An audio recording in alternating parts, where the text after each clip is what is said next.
Welcome to the section 6B on digital currency and the second conference, annual conference of the Central Bank of Brazil.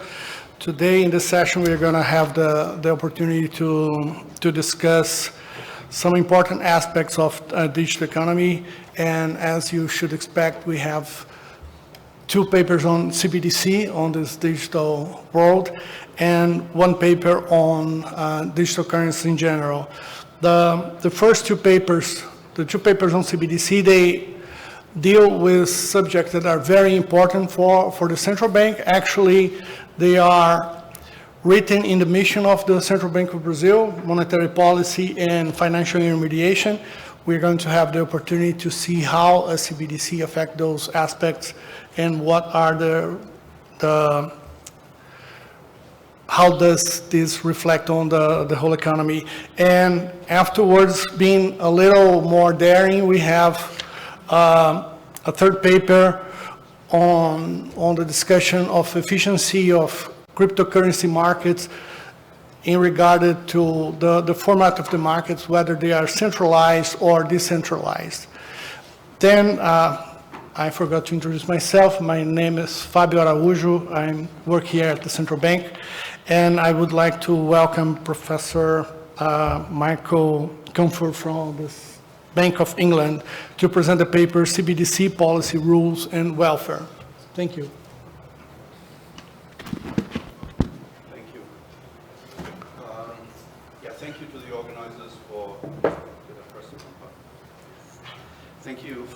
organizers for putting our paper on the program. This is joint work with Marco Pinchetti, my colleague at the Bank of England, Purichai Rungcharan Kitkul from the BIS, and Andrei Sokol from Bloomberg.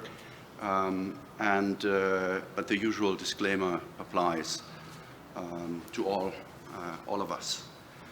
So I guess this topic doesn't need much of an introduction, but here's one page. Most central banks are studying CBDC. The focus has for a long time and still is mostly on microeconomic and technological benefits and costs, and somewhat less focus, although that's changing, on the macroeconomic and financial stability gains. And this paper it does study the macroeconomics of CBDC. In particular, I should put four here, although 3 and 4 are closely related, topics that have received less attention. The first one is the steady-state efficiency gains due to the introduction of CBDC starting at 0.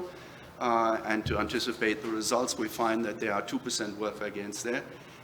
Then the main topic of the paper is optimized counter-cyclical CBDC policy rules, where we find that the best designed rules can accomplish additional welfare gains of 1%. And then exchange rate volatility, which is of interest to many central bankers, would be lower under the best designed rules, not by much, but by up to 5%. And capital flow volatility would be a lot lower, between 25 and 40%. So that's anticipating the main results. We're going to use a carefully calibrated and estimated two-country DSG model. We're making 4 key assumptions about CBDC design. One, it's a retail CBDC, so households, firms, and banks can all access it. Everybody has access to foreign currency CBDC and to foreign currency bank deposits. 3, CBDC is interest-bearing, and it's a separate form of central bank money from reserves because it carries a separate interest rate, a lower interest rate. CBDC issuance is only against government bonds, not against bank deposits, a very important aspect that I'll get back to. So let's launch immediately into building the conceptual framework. So the model is a symmetric two-country model with 2 goods, 2 currencies, 2 banking sectors. The real sector is standard, as in new Keynesian models. The financial sector, as in my work with Zoltan Jakab, where the banking sector creates the economy's money by making loans. It does not intermediate savings.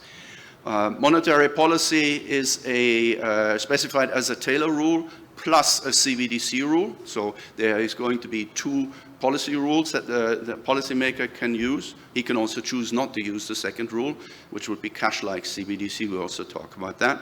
And fiscal policy, a deficit rule, because there are very important fiscal policy implications from CBDC. This is sort of what the economy looks like in terms of mostly financial flows. So home on the left, foreign on the right, banks on top, households in the middle, central bank at the bottom. The banks create money by extending loans and deposit. The arrows are always mirror images of each other. A new loan creates a new deposit. This is very different from flow charts that you would observe in standard open economy models with banks, because these banks here do not intermediate physical savings. These banks create money by creating gross positions on their balance sheets, and that's critical. And then the central bank is added at the bottom by issuing an additional form of digital money, CBDC. Banks are modeled as follows. First, when it comes to net worth, we have wholesale banks that are subject to capital adequacy regulation. They choose, just like households, gross assets and liabilities to maximize their net worth. There's a penalty if net worth becomes too low, a la Basel. And I'm going to highlight 4 financial shocks that we introduce into the model because this model is estimated and the decomposition into the shocks that matter is quite important for our results on policy rules. So the first of these shocks is a bank leverage shock, namely a time-varying capital adequacy target that could be due to banks' tastes, if you like, appetite for risk. Also, foreign exchange mismatches must be completely eliminated. That's a rule that's imposed on the banks. Most banks impose that rule on themselves. Loans, they are retail lending banks with Bernanke-Gilchrist costly state verification, but lending rates are pre-committed, so banks can make losses, and they need to keep an equity buffer to make sure that they can maintain their capital adequacy ratio. Collateral is a portion of the borrower's capital stock, but that portion itself is time varying, and we interpret this as a credit supply shock, namely the haircut on collateral that the banks demand in order to extend loans. When they become more generous, they make more loans at a cheaper rate. Deposits, there are retail deposit banks with market power, and there's a money in advance constraint where money consists of bank deposits and CBDC. We omit cash because cash this is for the US economy, is relatively insignificant. Plus it has a very different use case, so I find that I can abstract from that. I think one can. Households have standard preferences over consumption with habit persistence and disutility of hours. The consumption aggregator is over home and foreign goods. Capital accumulation is subject to adjustment costs and marginal efficiency of investment shocks. And then we come to the money part, which is the critical part. The money in advance constraint, we have 2. I will focus on the first one, on consumption and investment. There's this kappa parameter times ACI is greater than or equal to the annualized flow of consumption and investment expenditure. So I have to maintain this aggregate ACI in order to be able to conduct my consumption and investment purchases. There's a shock there too, which is a time-varying velocity shock. My preferences of holding money versus spending the money, that's what that shock is about. Then we have the monetary aggregates themselves, this ACI here. This ACI, what is that? That's on the next page. And that's a nested aggregate where at the top we have first home and foreign currencies, because this is an open economy model with home and foreign currencies. So the first aggregate is over home and foreign currency aggregates. And then at the bottom level, I'm only showing you the home currency aggregate. That's an aggregate over DHH, and that is bank deposits, and MHH, and that is CBDC. CBDC held in this case for consumption and investment purchases. And there's another shock in there which gives you the preferences of domestic versus foreign currency. We interpret that as a currency demand shock. In other work, independent of this paper, we have shown that this shock can account for most of the exchange rate volatility in a model like this. And we have loan adjustment costs. They're very small in quantitative terms, but they're important for the quantitative fit of the model, because banks create these deposits that are entering these aggregates by making loans. Technologies, very little to say. Standard Cobb-Douglas production function in hours and capital with quadratic price adjustment costs, local currency pricing, gives you 2 standard Phillips curves per country. Budget constraint is more interesting, and I'm showing it in a stylized form, and on the left-hand side, I'm focusing on what this household accumulates over time, and Q times K is the capital stock. But the important thing is what it accumulates is D minus L, DHH minus LHH. So this is not a household who accumulates deposits as physical saving by, working more and consuming less and then dumping some wheat or something in the bank, and the bank then intermediates physical savings. Now, this is a household that if he or she needs more deposits, he goes to the bank and gets a loan. The loan creates these deposits for the bank. Okay?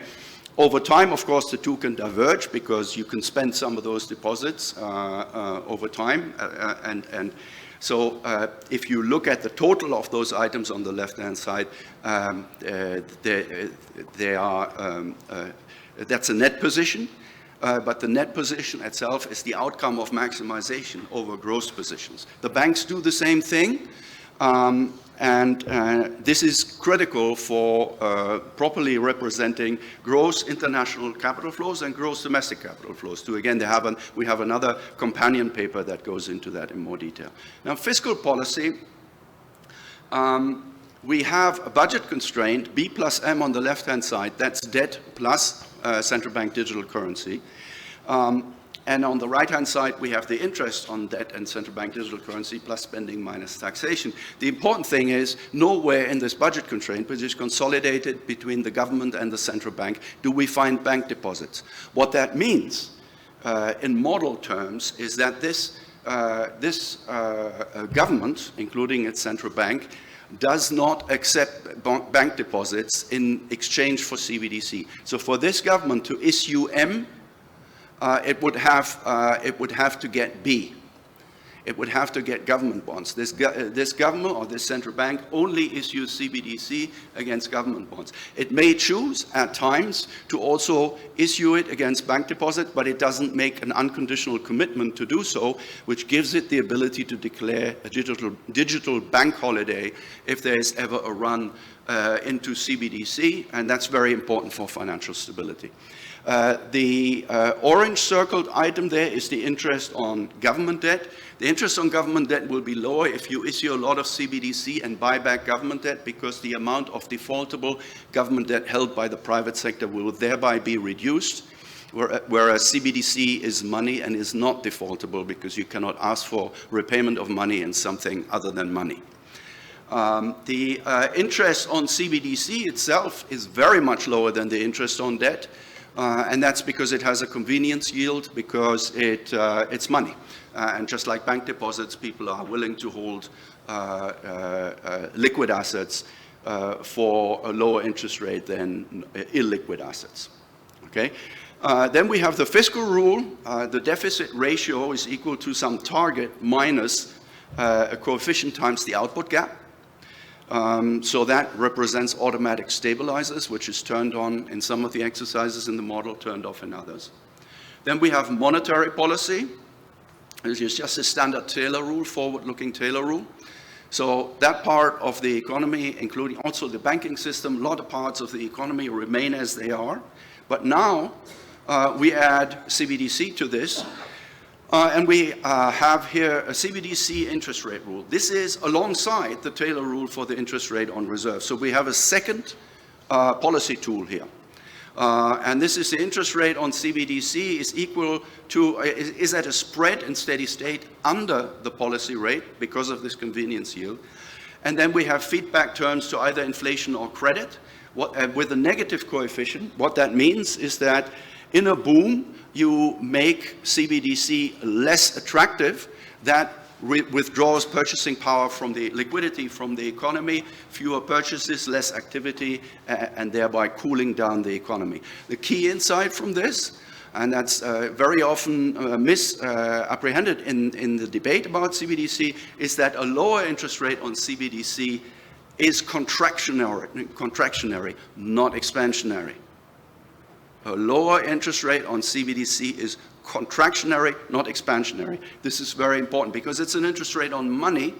It's not an interest rate on a risk-free saving tool that is non-monetary. The special case of this interest rate rule is, of course, to set IM equal to 1. IM is a gross interest rate. That would be a cash-like CBDC. Then the quantity rule is basically the same for the CBDC to GDP ratio. And to save time, I'm not going to show you a formula for that. So then we calibrate and estimate this model. We use 3 decades worth of quarterly data for the US and also some foreign data when it comes to, say, exchange rates and stuff like that.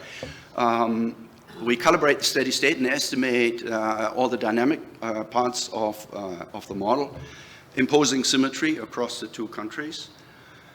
The calibration is standard for the real sector, very detailed for the financial sector. All sorts of spreads and balance sheet sizes are calibrated there. I don't have time to go into it. Estimation, I also need to remain brief. We use standard Bayesian techniques, 11 quarterly series. The estimates are well behaved, have the expected magnitudes. And here I show you only the variance decomposition. We divide the shocks into the 4 financial shocks that I explicitly pointed out earlier, and then the usual demand and supply shocks of a new Keynesian business cycle model. And we find that these financial shocks account for roughly half the variance of real variables and inflation, and for the bulk of the variance of all the financial variables in the model. So this is very important because, as we will find, CBDC transmits through financial rather than real channels, and therefore can respond most effectively to financial shocks. We briefly illustrate a transition to CBDC where you issue 30% of GDP worth against government debt. And I can immediately go into impulse responses here, where on the horizontal axis you have 100 quarters or 25 years, because this is a structural policy, essentially, that is really going to change the structure of the economy. On the top left, we swap 30% of GDP worth of CBDC by buying back government debt, the government debt goes from 75% of GDP to 45% of GDP. The first consequence of that is lower real interest rates because of the combination of the 2 factors that I explained. But not in the short run, because in the short run you get a lot of inflation because this is a highly stimulative policy. Why is it stimulative? On the bottom right, you have the tax rates on capital, labor, and consumption. They all go down because the interest savings are plowed into reducing distortionary taxes, which is itself stimulative to the economy. Then we have lower monetary frictions because you produce more liquidity than the banks themselves were able to, and more cheaply. It augments that. But very importantly, if you look at, and then GDP increases by 2% in the short run and 6% in the very long run, higher output. And then on the top right, you see the balance sheet. The blue line is the short run. I haven't explained that, but the red dotted line shows you where the economy will go in the very, very long run. So what you see there is that in the very short run, banks contract, okay? But this is only because real lending rates go up, and therefore banks lend less and thereby create less deposits. And this is because of the effect of the stimulative effects on inflation and thereby on the Taylor rule and the interest rate on reserves. But in the long run, bank balance sheets increase by 15% of GDP because this is a highly stimulative policy where, as a result, everybody needs more liquidity of every kind, including not only CBDC, but also bank deposits. So the banks, in our view, have no reason to be worried by this policy because it is a highly stimulative policy whereby their services will also be required in much greater quantities. Now, the key is the optimized simple rules. So we're now going to say, look, central banks have issued CBDC. It may not be for macro reasons in some countries, I know that. But once you have it in issuance, you still have to, by default, decide on what you're going to do with your CBDC macro-wise. What quantity are you going to issue, at what price, and what would be the best way to do it. And that's what we want to think about by specifying a number of plausible and possible CBDC rules and evaluating welfare. And so this is the first picture. These are welfare surfaces that are anchored at the origin at 0. And everything else is relative to this origin of the 0. This origin is a Taylor rule for the interest rate on reserves with a 0 coefficient on output growth and a 1.5 coefficient on inflation. And then say, if we go away from that, how much better can we do? And this is just the pre-CBDC economy where we increase it from 1.5 to 3, the inflation coefficient, and we get welfare gains. Welfare gains of about 0.5% compensating consumption variation, which in terms of this literature is pretty big. But that's because our estimated shocks are highly persistent. It has a lot to do with that. Now let's turn to CBDC.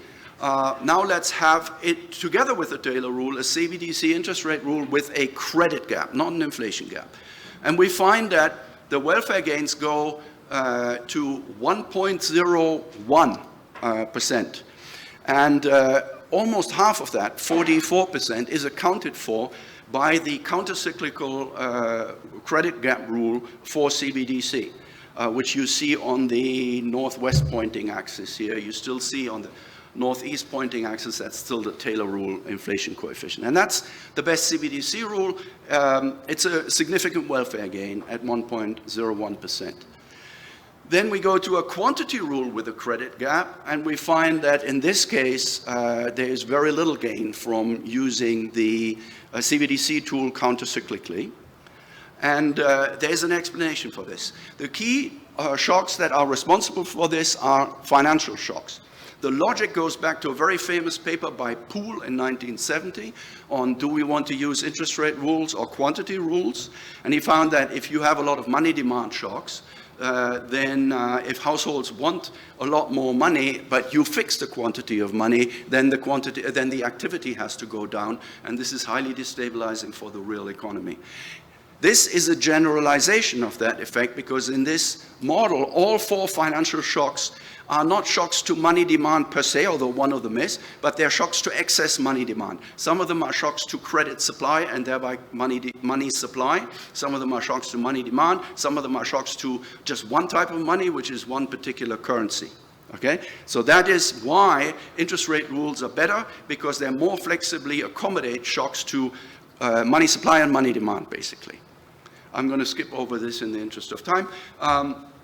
CBDC interest rate rule, this time with an inflation gap, and we find that an inflation gap does much, much worse. Basically, the welfare surface is flat in the inflation response, and that is because the inflation response, and remember, you're already responding to inflation with the Taylor rule here in this model, in the usual way, right? Now, the question is, should you also respond with the CBDC rule? And the answer is, it doesn't do anything for you. And that is because the response of inflation is far more short-lived than the response of credit and of real aggregates, real variables. And so if you target credit, you thereby stabilize the real economy much better. Here's cash-like CBDC. The welfare gain is only 0.39%, very much less.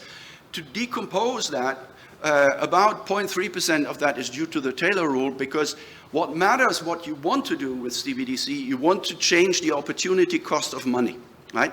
You want the opportunity cost of money to be higher in a boom.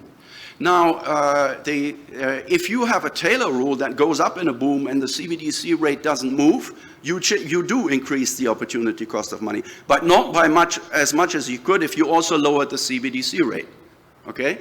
And so it does something for you, but much less. And plus, the steady state quantity of CBDC is very, very much lower here. This is because, you're paying, there's 2% steady state inflation here, so in steady state you're paying a minus 2% real interest rate.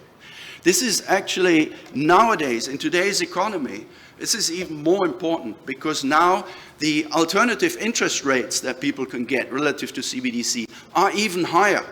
And inflation is even higher too. So you get the double whammy, whereby the steady state demand for CBDC will be very, very low if you impose a zero nominal interest rate. Finally, and then I can conclude, CBDC interest rate rule with a credit gap and automatic fiscal stabilizers. The welfare gain goes up again, and it's roughly evenly split to 1.58%, roughly evenly split between the inflation gap and the Taylor rule. That allows you to do better. The CBDC rule credit gap allows you to do better. And the fiscal rule output gap as well. And why is that?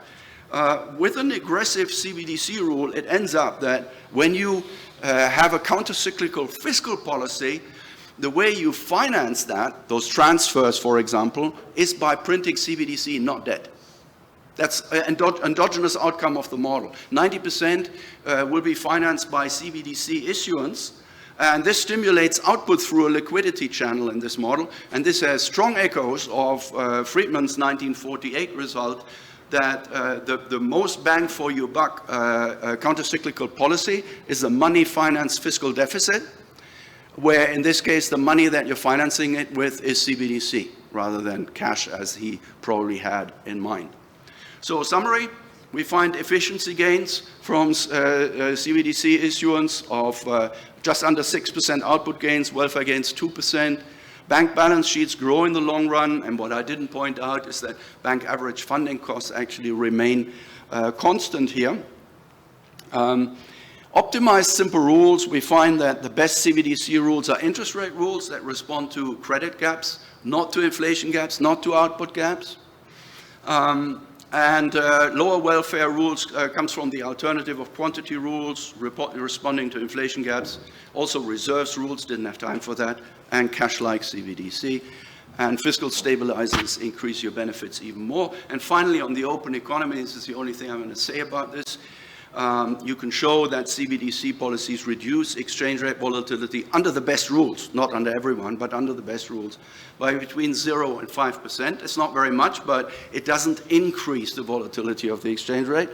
And CBDC policies reduce gross capital flow volatility by between 25 and 40%, and that's a lot. And you know, when you read the CBDC surveys, the BIS, etc., it is one of the things that central bankers are quite concerned about. We also show in the paper that even very large cross-border shocks to CBDC demand have very small real effects if you issue CBDC subject to an interest rate rule, as we propose in this paper. And that's it. Thank you very much.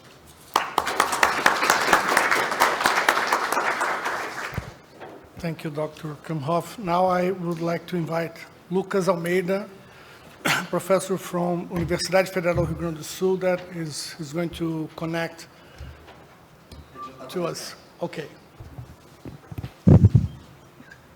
The floor is... Can you hear me? Yeah, loud and clear. Thank you. Thank you, Fabio. Michael, thank you for your presentation. The research approached a lot of insightful questions about the use of CBDC.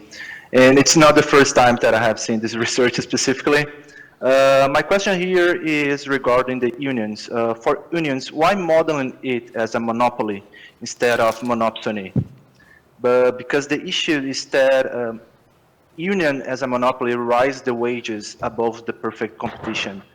And would this approach affect the equilibrium of the model? Is that the only question? Oh, is that all, Professor Lucas? Yes, that's my question, sorry. Oh, okay. Only one question. Okay. I have a couple more. This one, right? Yeah. Do you have? Does he have a presentation? Yes. Do you have a presentation to discuss the paper, Lucas? No, I do not have. Okay. Sorry. Yeah. I'm off. No, but I'm off the hook, but not of this union's hook, right? I have to. Okay. Yeah. That's right. I mean, you know, there's two. I wanted to have wage stickiness in the model, which is also important for the estimation part of the models. or at least potentially wage stickiness. We experimented with that. And there's two ways of doing that. One is to have these unions with monopoly power, and the other one is to embed this in the household sector and say that the households only change their wages subject to Calvo-style intervals, let's say, or something like that.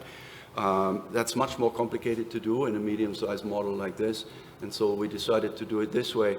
But beyond that, I'm adopting an approach, which is never a good excuse, but in this case I'm going to make it.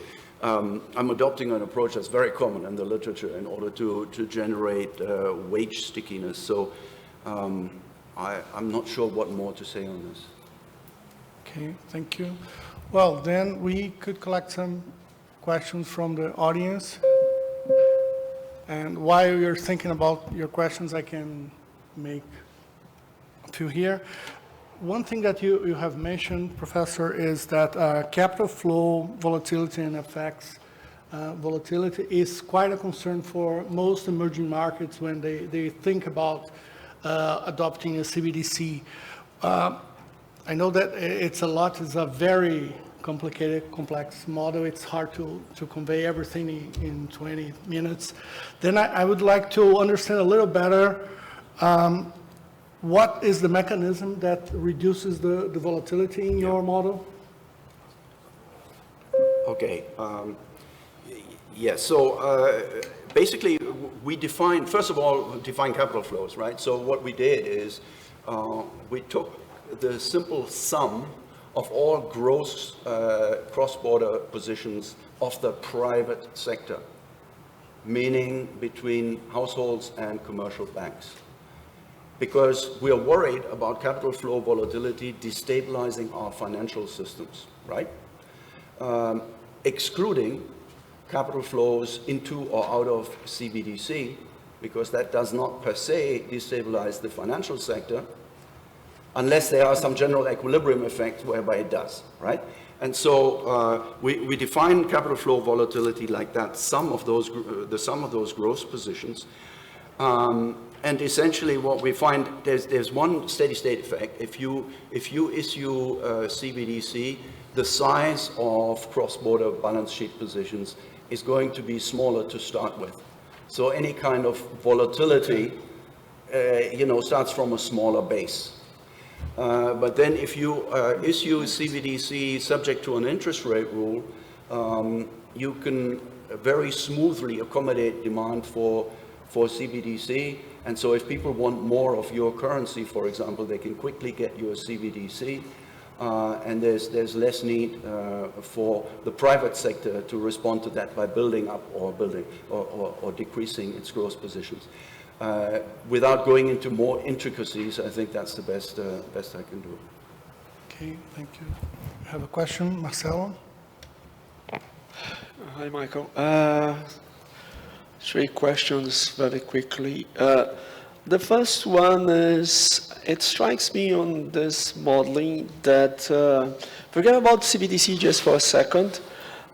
When you have this interplay of the CBDC rule reacting to inflation, it compares me to the idea of releasing reserve requirements or doing macroprudential policies in order to complement the standard interest rate policies.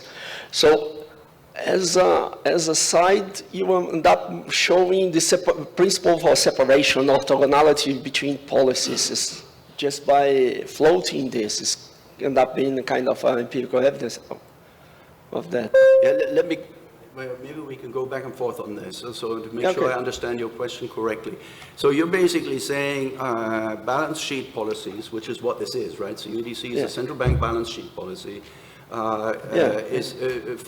satisfies similar function to macroprudential policy and complements traditional interest rate policy, which is price-based and not balance sheet-based as much, right? That's what you're saying? Yes, I think you have a demonstration of orthogonality of the two.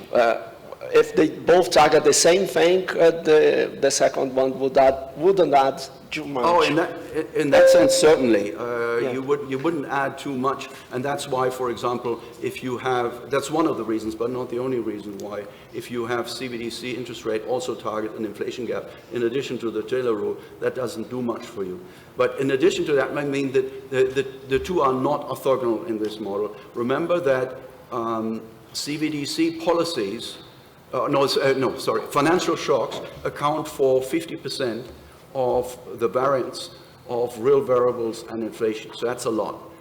So if you affect the channels in your economy that stabilize financial variables, you're thereby also going to stabilize real variables. And so that means that CBDC policy can complement the stabilization properties of the Taylor rule in stabilizing the real economy. But so they're not orthogonal. They do interact with each other. But the channels through which CBDC policies accomplish that are different. Namely, the Taylor rule affects the intertemporal rate of substitution for households and investors, etc. It's a real channel, right? That will be there in any real model. The way in which CBDC affects it is sort of a liquidity stroke balance sheet channel, where it affects what we call in the model the effective price of consumption, which is a monetary wedge that is similar to a tax wedge, and it basically indicates to you how many financial frictions are in the economy, and if you pump more liquidity into the economy, you can reduce the amount of financial frictions, and that in turn then can do other things for you. So CBDC and the Taylor rule, they enter the economy at different points, but they both affect real variables.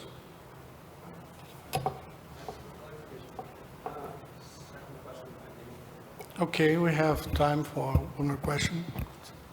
Just going back, Actually, more. year 2000, Oh, sorry. Your 2016 paper, you prevent the banks hold CBDC as collateral. Now we're talking about two economies, and the capital flows will be only between real private sector and banks, not between banks on two jurisdictions. No, there are also capital flows, settlement flows, because if you have a gross capital flow model, you do need settlement flows between banks. So they can do this by, have you relaxed the rule? Because you haven't commented about that. This seems to be an important feature of the previous model. I'm not sure I understand. Say again, the rule that I prevent banks from Holding CBDC as collateral.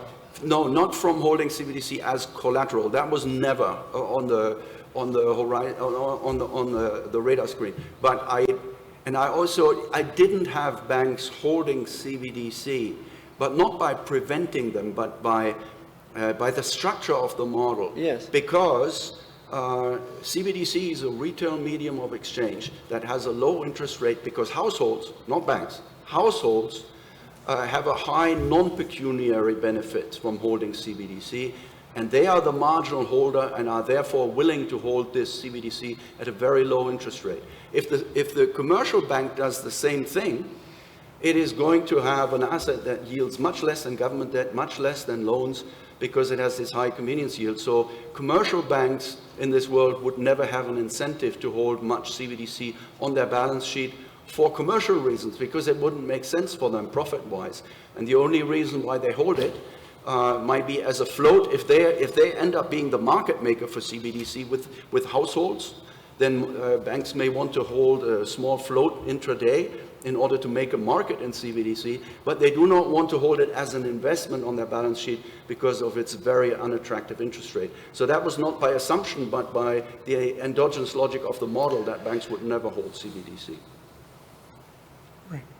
Actually, I think we still have time for one more question. If anybody in the audience has one, otherwise I will make another one.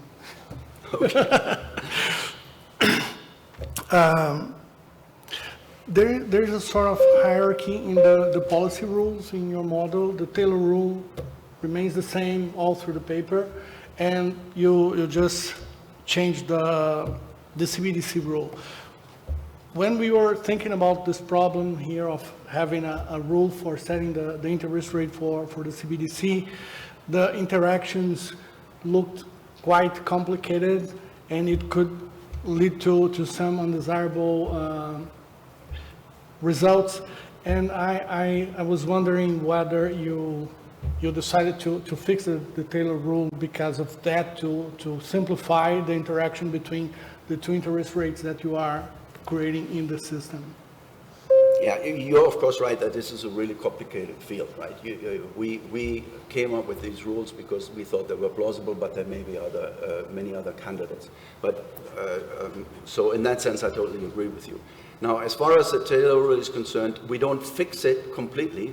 We fix its functional form, but not its calibration, right? Because we explore what different coefficient values would do for the stabilization properties. So but we fix the functional form, meaning we have it respond to an inflation gap and to output growth, okay? And I think the logic that should remain the way it is pretty solid, right? Because the channel through which it affects the real economy via intertemporal substitution is also present in this model. So the reasons for having the Taylor rule in that form, I don't see a reason to abolish that. Yeah, I think that this is related to the previous question by Marcelo. There's this sort of orthogonality between the policies, and when we were thinking about setting a rate for CBDC, we thought maybe we shouldn't suppose this orthogonality, and I understand that in your model the coefficients may capture part of this projection. Yeah. Okay. Well, if we don't have any other questions, I would like to invite Lucas to make his presentation. Professor Lucas Almeida, da Universidade Federal do Rio Grande do Sul, with the paper Pricing Efficiency in Cryptocurrencies, the case of centralized and decentralized markets. Please, Lucas, go ahead. Thank you, Fabio. Good evening to all. The work Price Efficiency in Cryptocurrencies, the case of centralized and decentralized market, is a collaboration with Professors Fernanda and Marcelo, both from the Federal University of Rio Grande do Sul. The presentation is divided in 6 parts. Right direct introduction. This study, we are going a step further on understanding the pricing mechanisms that most common in decentralized finance, which is called the liquidity pools. And we try to explore the gap of these market microstructures by investigating market efficiency between centralized and decentralized mechanisms, or order books versus liquidity pools. For this analysis, we select 3 pairs: ETH priced in BTC, DAI, and USDT, where DAI and USDT are both stable coins, which are coins pegged to the US dollar. This discussion could also be extended to CBDCs in the near future. Our first concern here was on how we can check market efficiency, and second, how could we compare it, right? Compare between order books and liquidity pools. Looking at literature, we are faced with the Hertz exponent, such as the work of Professor Andrew Urquhart from the University of Reading on the efficiency of Bitcoin, and the WV on the Widal bootstrap automatic parent ratio, just to cite these 2 ones. However, the majority of this methodology does not allow us to compare the market efficiency daily, but only on a period, and more, does not allow us to rank the efficiency. For this research, we opt to use the multifractal detrended fluctuation analysis, which allow market efficiency levels comparisons. And to give a further insight on this structure, apply the thermal optimal path to check the lead-lag relation between the pricing mechanisms. Just to have a brief introduction or statement on liquidity pools background, liquidity pools are basically smart contracts, and a decentralized exchange is a group of liquidity pools. The concept of smart contracts comes from 1996 from a work of Szabo, where he delimitates what means to be a smart contract. For Uniswap, from which we obtain our data, liquidity pools are composed by two cryptocurrencies, and their price is given by a constant function market maker. And what is constant at the time of cryptocurrency swap is the product between the amount of both coins at that moment. Users, or we can call here investors, provide the liquidity for these pools in exchange for a fee for each swap made in that liquidity pool that is proportional to the provided amount of liquidity. Just to provide a dimension of Uniswap on size of allocated resource in liquidity pools on the major blockchains, in December 2023, more than 31% of all the resources in decentralized exchanges were allocated in Uniswap, and half of it only in the Ethereum blockchain. Our data was sourced from the Graph, which is a decentralized carry application that allows access to multiple decentralized applications where we can get their data, and Binance. It covers 1,014 days from August 11, 2020 to 31 May 2023. And this time period is relevant because it encompasses some relevant events such as the COVID pandemic, more specifically the all-time high of Bitcoin, Terra Luna crash, and the Ethereum merge. Going direct to the methodology, the market efficiency of the ETH, price in Bitcoin, DAI, and USDT, is explored by employing the multifractal detrended fluctuation analysis for three different rolling window sizes: 256, 384, and 512.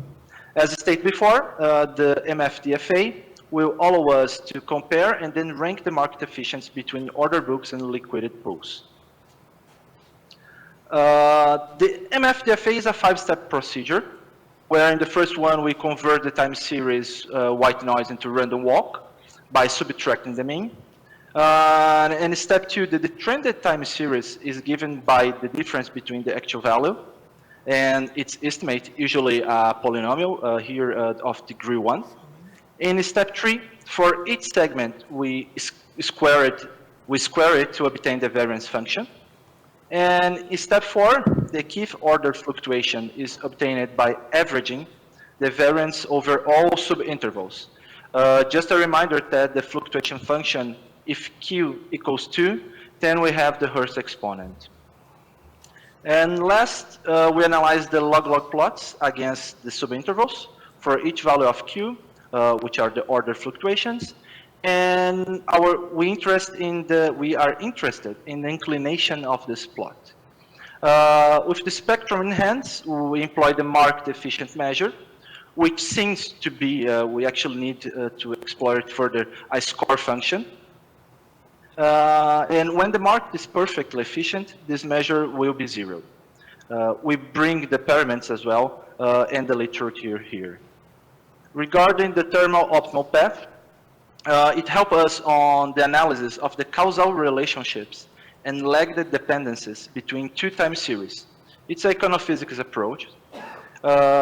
It determines which of the two series in our study tends to manifest first, thus helping us to understand in which environment market efficiency tends to appear first.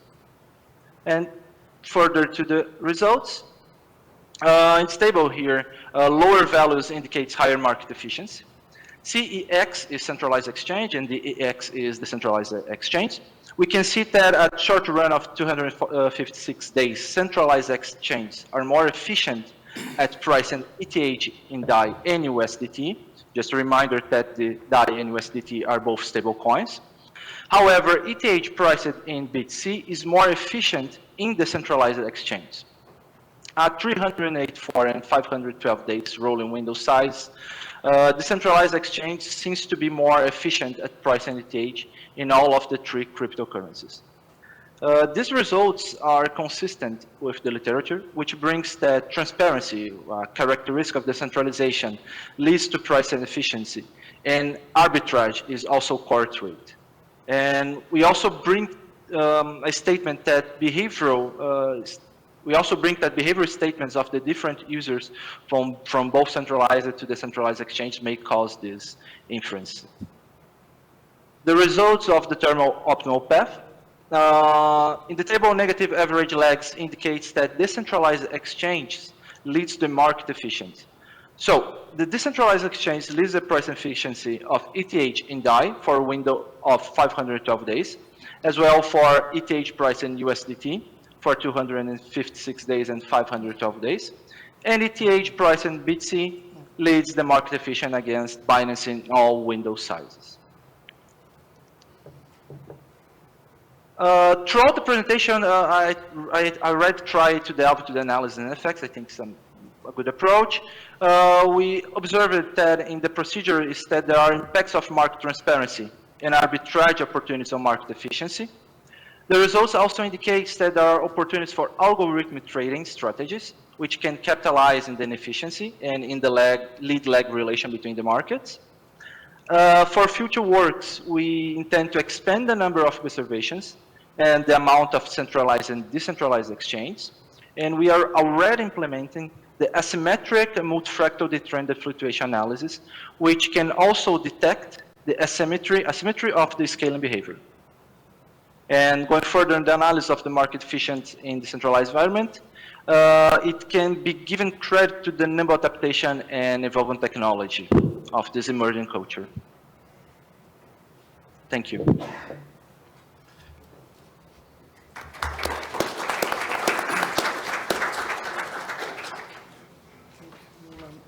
Thank you, Professor Lucas. And now I would like to invite Professor Bieder from the King's College of London to discuss the paper.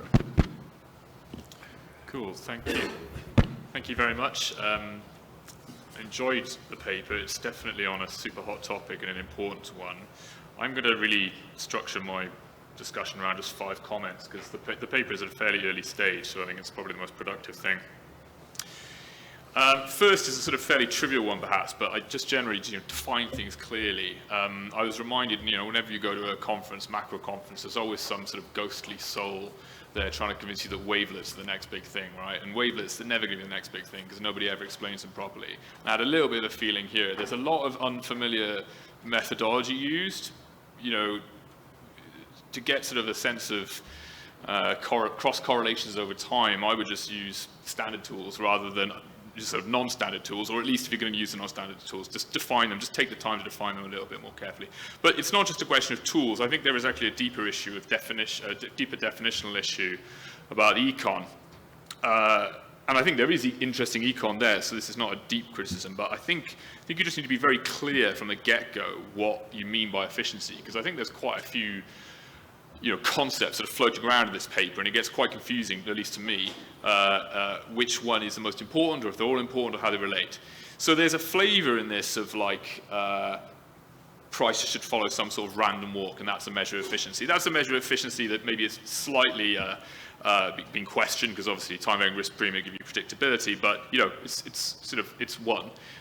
Then there's a flavor of slow revelation of information, or slow impounding of information into prices, which smacks of some sort of model of delays in price discovery, a sort of a different concept of inefficiency.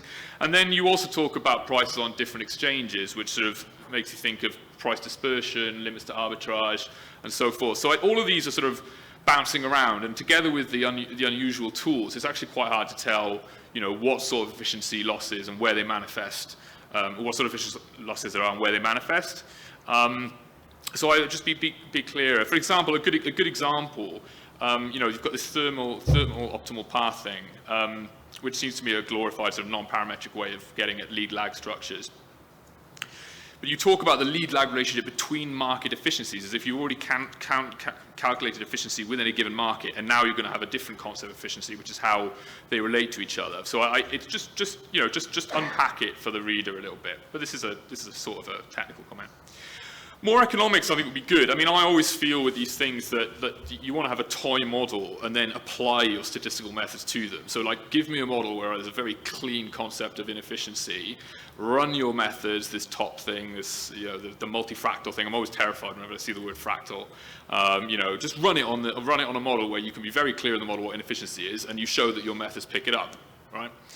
So I think that would be useful. So, you know, I think when I read this, I had a sense that there were quite a lot of models out there in a different context you might be able to use. So we've had all this LSAP, CIP stuff that nobody understands LSAPs even now. But, you know, to the extent we do understand them, we think that it may be connected to preferred habitat investors, constrained intermediaries and arbitrageurs. That seems like a good place to start if you're talking about, you know, price discovery across multiple exchanges. It seems like a good description of the crypto markets at the moment, segmented. Yeah, there was something that was equally baffling but also intoxicating in your paper, which was this idea that you can explore the random walk property in a process conditional on the size of the shocks, which, like I said, I'm somewhat baffled by it, but that's an indictment of my ignorance. But like, I thought it was very interesting. And again, I would like some economics to make you think, what does it mean if you know, to the extent that I take a random walk as a measure of efficiency, right? Setting time varying risk premium aside, you know, is it informative about the economics that maybe if I look at small shocks, they revert, and larger shocks, they're permanent, or vice versa? Could that inform a model of fixed cost of trading or limited attention? And of course, you want to tie this back to whether or not they're the same on a DEX or the centralized exchange. I don't think the rolling window stuff is interesting. It seems like a purely descriptive issue. I maybe misjudged this. Look, the fact that a measure of efficiency is picked, you know, you pick up some inefficiency when you're using like 280 days, and then maybe you don't pick it up when you're using 460 days or whatever.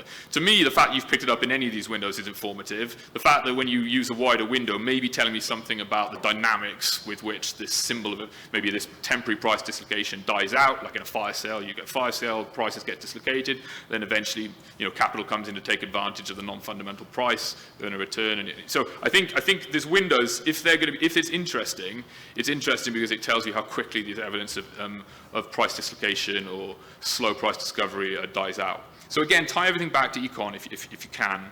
Of course, I'm saying this because I'm not clever enough to understand most of the tools you use, so, you know.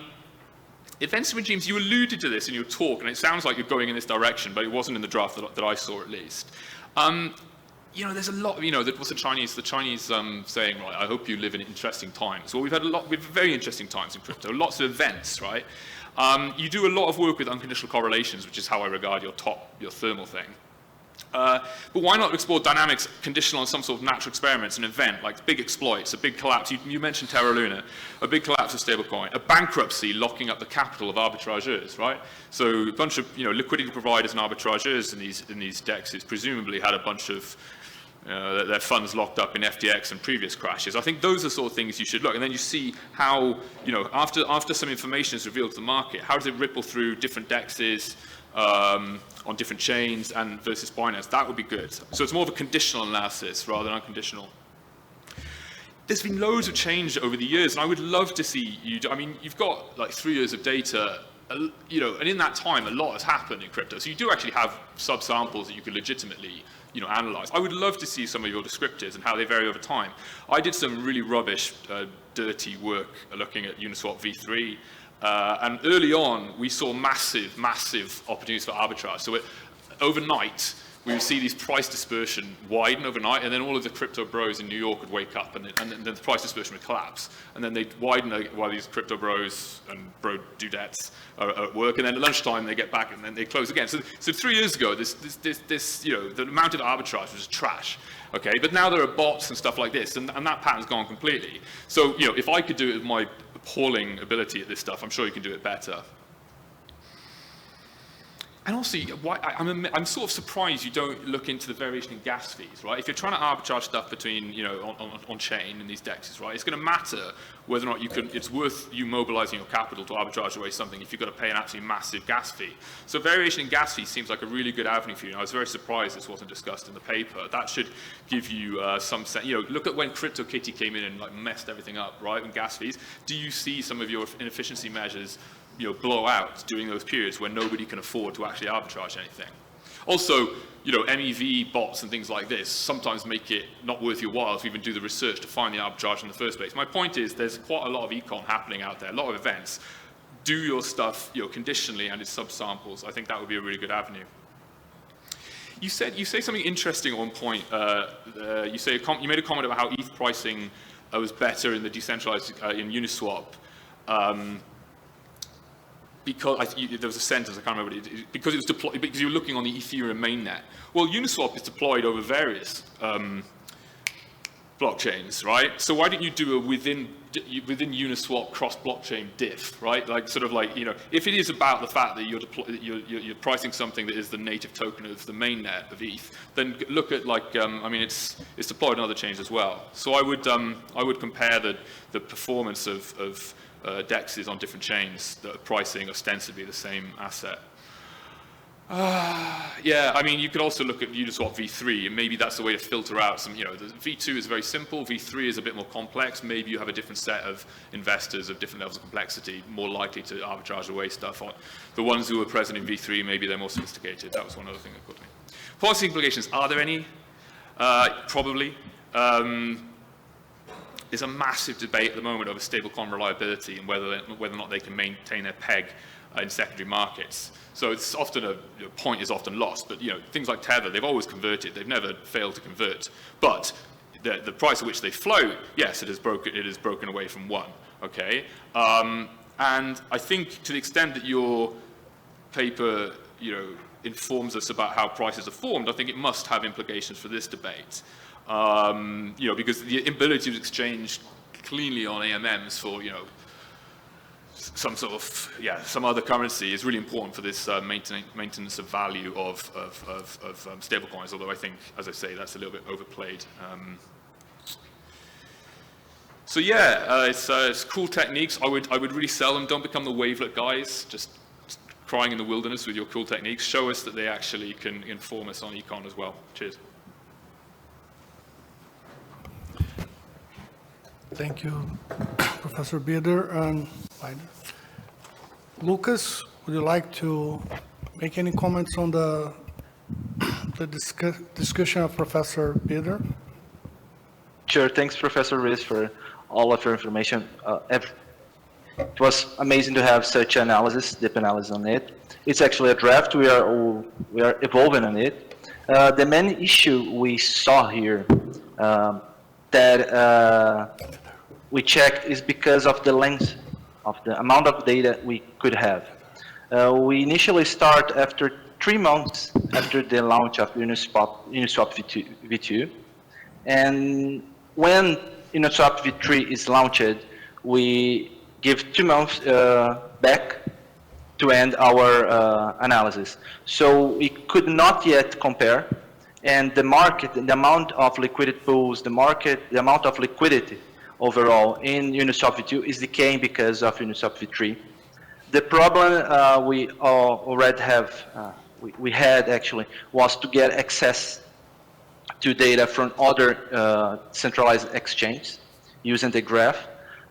We need further work on it to get this via web scraping probably. We already done that. We are already discussing it, and the policy implications, we kept it further from us right now, because what we thought, we had discussed it, because our policy here in Brazil is not yet clear on the use of decentralized exchange. We already had discussing it with the DREX, that is our CBDC, so we kept it only on the issues regarding the results of what we called market efficiency. Thank you about that. We are going to approach this issue regarding the definitions. It's extremely interesting to keep it clear on the result we want to present here. Thank you, Professor, for all of your debate. Well, we have time for questions from the public. Do we have any? Well, if not, we can move along. Thank you, Professor Bieder. Thank you, Professor Lucas. And I would like to invite Professor Bieder to present his paper, CBDC and Banks, Disintermediating Fast and Slow.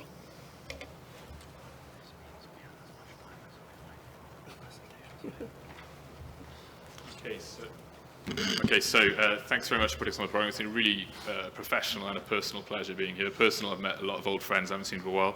Professional, it's a real thrill to be in a central bank in a country that is taking the lead on CBDC and digital money. It's really tremendous to be here. Usual disclaimer. So, CBDC.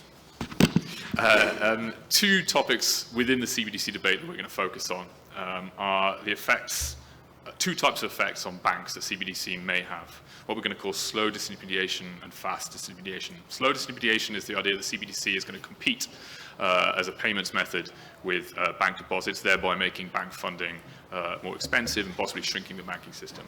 Okay, so that's the effect it has in sort of steady state, perhaps. Slow disintermediation we're going to think of, fast disintermediation we're going to think of as effectively run risk, okay?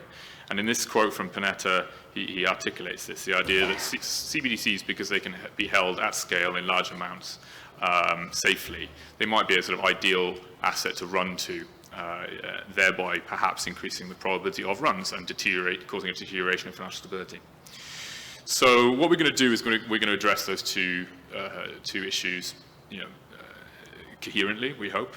To do that, we're going to have a novel survey. We ran a novel survey asking a bunch of Germans about how they might use CBDC if it were introduced. Okay. And then, partly inspired by those results, we're going to set up a simple macroeconomic model with CBDC banks and the possibility of endogenous runs. This model is going to allow for a concept of slow and fast disintermediation, and we're going to show they interact. Okay. What do we find? Well, the survey suggests that, at least among the Germans that we asked, that they're quite open to CBDC and that it could plausibly cause slow and fast disintermediation. They seem open to holding it, even as an unremunerated CBDC in normal times. There seems to be some suggestion they would substitute out of bank deposits, so the slow disintermediation, and that this tendency might become even stronger in times of banking stress. Okay? So somewhat inspired by that, we look at slow and fast disintermediation in a model, and we find there is slow disintermediation. And again, we sort of take that somewhat from the survey and calibrate to match that. And interestingly, we find that can sort of, in some sense, help financial stability to the extent that the banking system is already quite fragile. So shrinking it may actually help. Having said that, if you introduce CBDC in its own, the fast disintermediation channel dominates, okay? And we find that because CBDC is such a good asset to run to, in a sense, it will make the runs more severe and more likely, okay? However, if you introduce CBDC in a slightly more nuanced way, with holding limits, which are sometimes debated, you can actually introduce CBDC in a way that increases financial stability. Effectively, the holding limits allow you to keep the slow disintermediation, shrinking this fragile banking sector, but without the fast. So cool survey, Bundesbank Consumer Expectations Survey, they run it every month. So people are in it for about 12 months. There's a panel bit if you want it. We've actually just run another wave of it a couple of months ago, but don't have any results from that yet. Quite a large survey. We asked some questions about steady state holdings of unremunerated CBDC, holdings of CBDC remunerated at particular interest rates, and then the propensity to withdraw to various assets, including CBDC, to withdraw their bank deposits in times of bank stress. There's lots of other richness in there. You may know this survey from a lot of papers that look at inflation expectations. It's that survey, but we put some CBDC questions into it. So overall, they appear open to digital euro, which is, I guess it's somewhat striking in the sense this is Germany, and everybody knows that Germany loves cash and are a little bit reluctant relative to other countries in recent years to go to the digital route. But, they seem open to it. So if basically about 46% say, yeah, I would have some CBDC unremunerated in normal times. And when we ask them about remuneration rates, as you might expect, if you offer a remuneration rate, above their bank interest rate, RD, then, they say, yeah, I want more CBDC. And if you offer them remuneration below, they say less, okay? So you get some sense of how they might hold CBDC. Of course, it's a big question whether or not they project accurately what they might hold in reality. But, in the absence of historical data, this is about as good as you can get. You have to ask these people. So there's a group of people, quite a large group, who don't want any CBDC in some sense in normal times when it's unremunerated. And then you have people who do. And when you average out their portfolio shares between CBDC, cash deposits, other financial instruments, so here, here, the dark columns are basically the portfolio shares that they would allocate to cash deposits, other financial instruments in the absence of CBDC. And then the light blue, when we say, okay, now suppose you had CBDC, what would you do? And basically, CBDC steals mainly from deposits. The deposits, the sort of middle tall about comes down. Okay, so this is a sort of slow disintermediation idea. Okay. Among the people who want positive amounts of CBDC, actually, they say on average they want more than they want of cash, which is quite striking for Germany. So, the average here I'm showing is about 10%, but that's basically an average of a lot of people with zeros and a lot of people with about 21%. Interesting stuff. Don't have time to go through it. We've got a lot of demographics on the people. The thing that comes through really strongly determining how much CBDC you want is whether or not you trust the ECB. Also, if you were an adult in East Germany before the Berlin Wall fell, that sort of colors your view of government oversight, and you don't want CBDC as well. So there's a lot of interesting stuff there. There's also a hint of wealthy hand-to-mouth, for those of you who know the Het agent.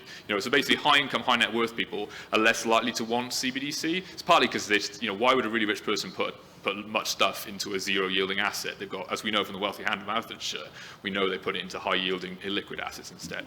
Not enough time to talk about this, but trust is a big, big, big deal in adoption, okay? The patterns I said, the pattern that they will hold CBDC with is exaggerated actually in times of banking stress. So this diagram shows you basically how much is left over of an initial amount of money in a bank account. We say, suppose you've got this amount of money in a bank account, and suppose there's stress in the banking system, what are you going to do with it? Well, actually,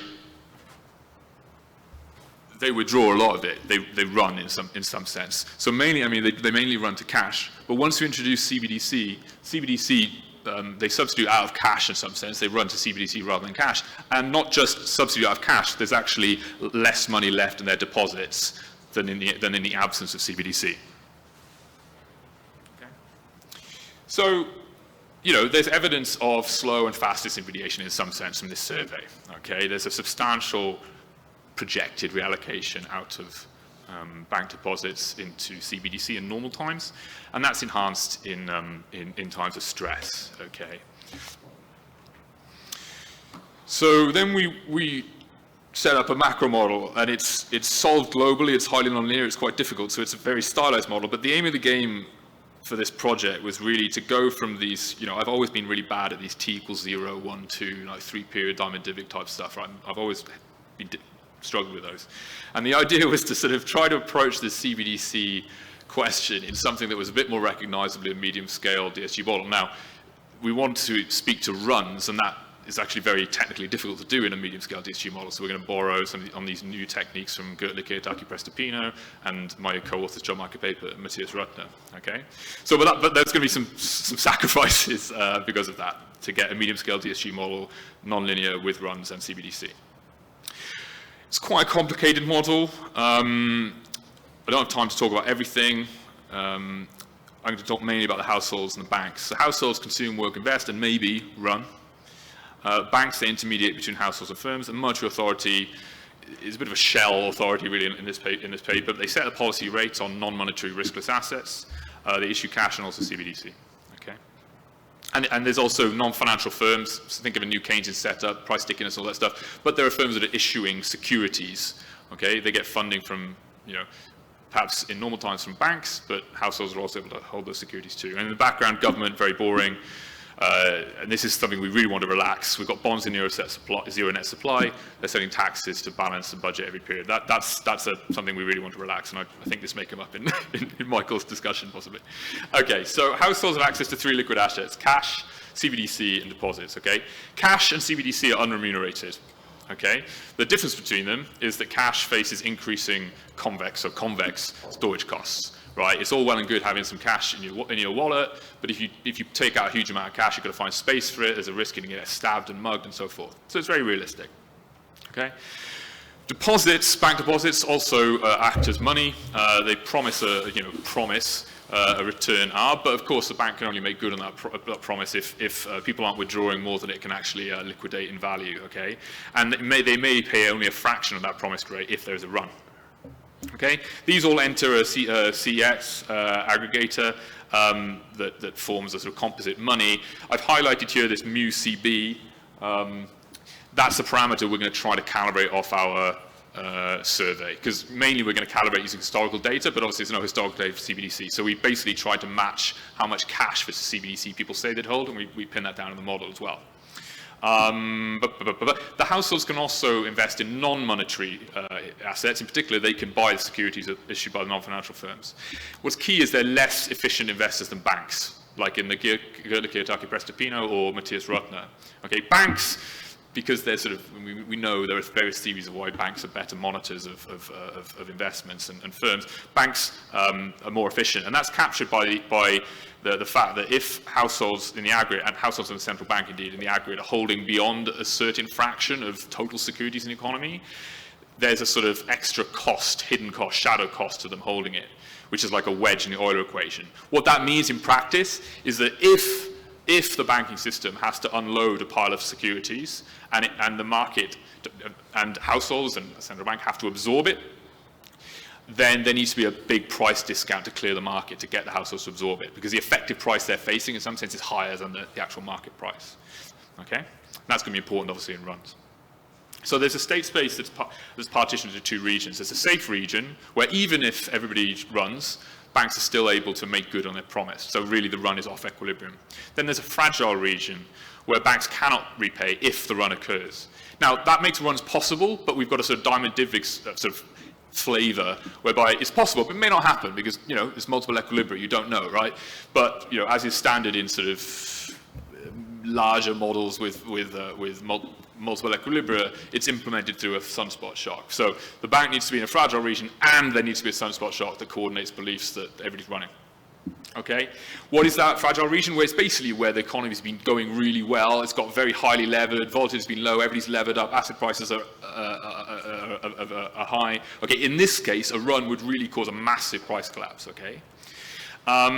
The run is going to wipe out the net worth of the incumbent banks. There are new banks being born, but they're subject to financial frictions, and they can't really get big enough, in some sense, to absorb, even though they're expert, they can't get big enough to absorb the stuff that's being dumped by the incumbents, which means the households have to absorb it, and as I said, the households need the price to plummet to be willing in equilibrium to absorb that. That price plummet is what makes the run in equilibrium, because that price drop wipes out, reduces the value of the bank's assets, which ultimately means that they can't make good on the promised return on deposits, which makes it an equilibrium. So it's a fixed point, right? With, you know.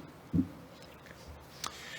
Why do we have this? What's my time? What are we doing? That's not too bad. Okay, so you know, what drives the economy into this fragile region or a safe region or whatever? Well, you know, the key driver in this model is two things. Well, there's time-varying volatility, okay, but more fundamentally, banks are tempted by risk-shifting incentives, okay? There's limited liability, and there's a primitive, which I'm not going to go into, where the banks can, in some sense, either invest in a good asset, so no risk and quite high return, or a bad asset, which is low risk and actually low return and high risk. You say, well, why would anybody invest in low return and high risk? Well, the bank only takes the upside, has limited liability on the downside. So when volatility goes up, they're more tempted. So this incentive, so there needs to be an incentive compatibility constraint. That means that banks need to have skin in the game. So there's going to be time-varying endogenous leverage restrictions imposed as part of the contract with the depositors. So the leverage constraints are the manifestation of the incentive compatibility constraint. Okay? So when volatility goes up, the value of the option out of limited liability goes up. So at that point, when volatility goes up, leverage has to come down. But first, let's think about a period of calm when volatility is low. At that point, the bank can maintain, subject to incentive compatibility, higher leverage. So what we're trying to get at is this Adrian Shin, Bruno Meyer-Sanikoff paradox of calm, paradox of volatility, that there's a long period of perceived or actual low volatility, leverage builds up, the economy becomes a bit fragile, and then if volatility turns around, or perceptions of volatility turns around, then you're in the fragile state. So we've got this sort of credit boom, and maybe, depending on the sunspot shock bust. Monetary authority, it's very stark, this model. They issue the cash on CBDC, they purchase assets, which in this case is going to be just the securities of the firms. This is where I would prefer to have government bonds. Okay, we have them maintaining constant net worth, they remit profits to the fiscal authority, and they will buy securities as well, so with the funds from the issuance of liabilities. We make a conservative choice that we assume that the central bank is just as rubbish as monitoring and lending directly to firms as the households.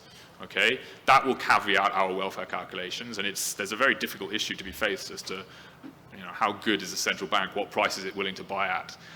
And we take a very stark stance here that they're just as bad as the households. And there's a Taylor rule setting the interest rate on non-money riskless assets. We calibrate the euro area data, and then for the thing we can't get from the euro area data, we use the survey, right? So in particular, we try to match the average CBDC cash ratio across the respondents in our survey. And if you remember, I said some people just don't want to touch CBDC. So we allow for that. That's our main calibration. We mix them in with the people who want some. But then we've got a keen calibration where we try to match the cash CBDC ratio among the people who wanted any CBDC at all on the extensive margin. So we've got two calibrations. Right, so basically we engineer so this is a diagram that's basically showing the process around a particular type of run. So we engineer a run according to the intuition I mentioned earlier.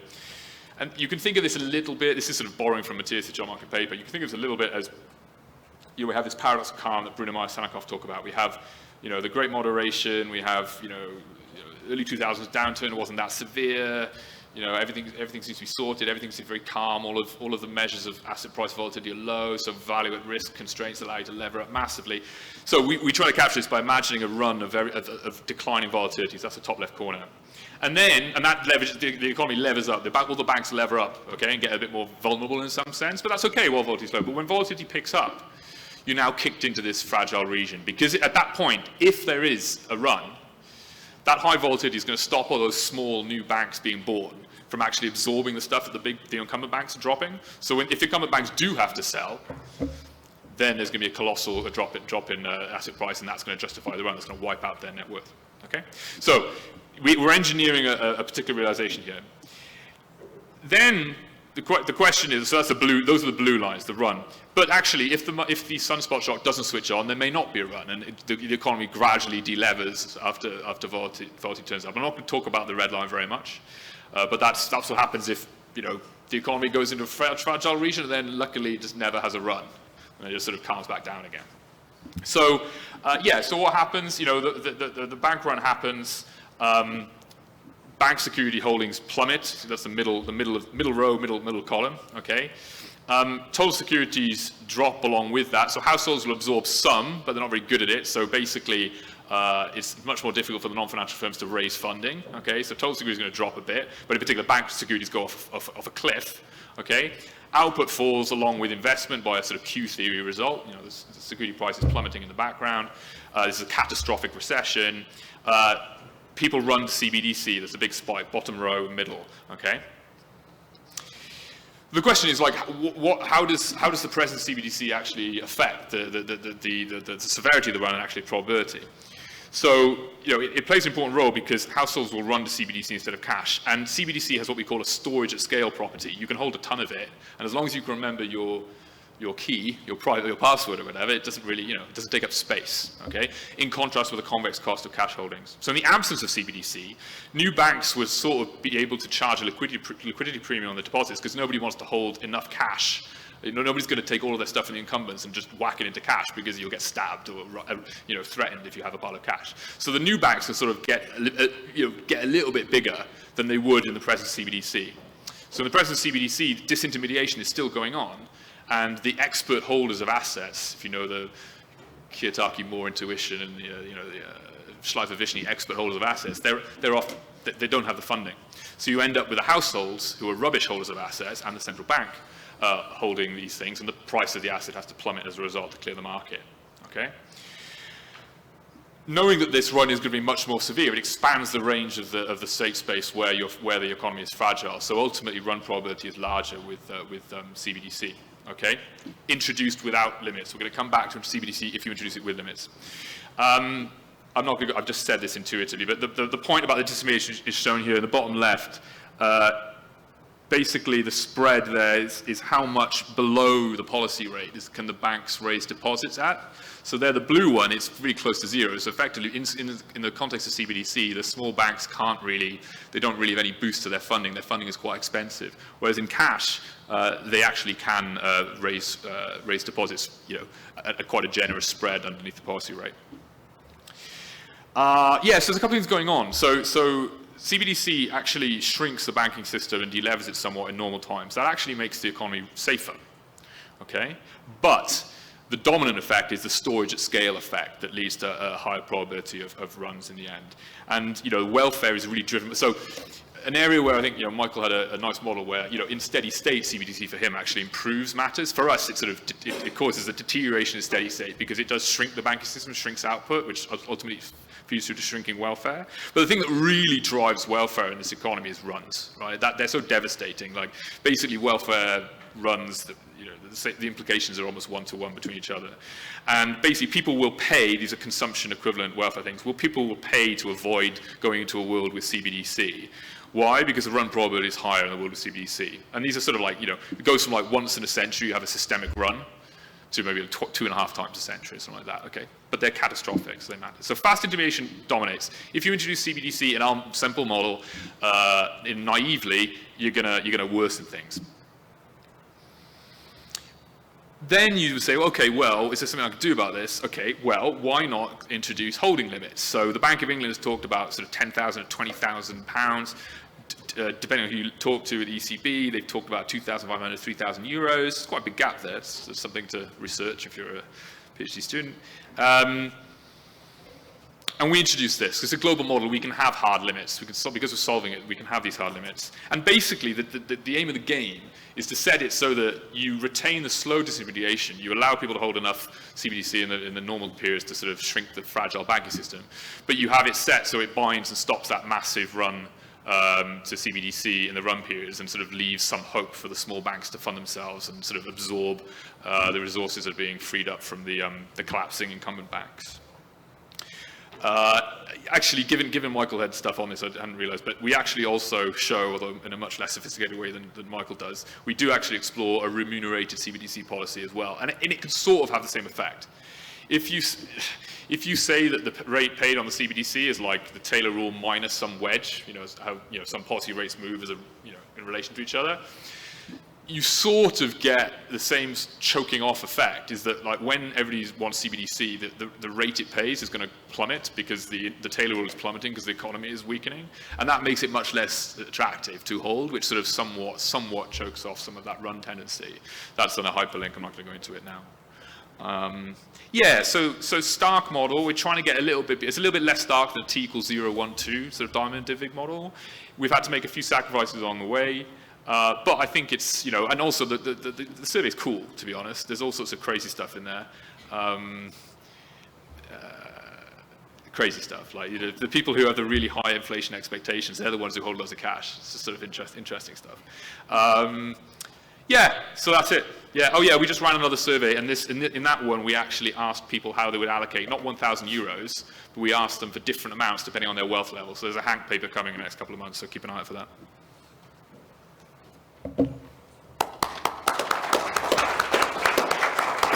Thank you, Professor Bieder. I now invite Professor Kumhoff to discuss the paper.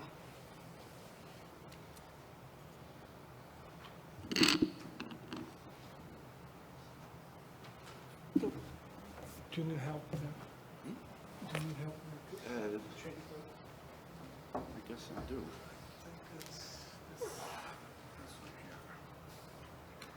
Can we do full screen?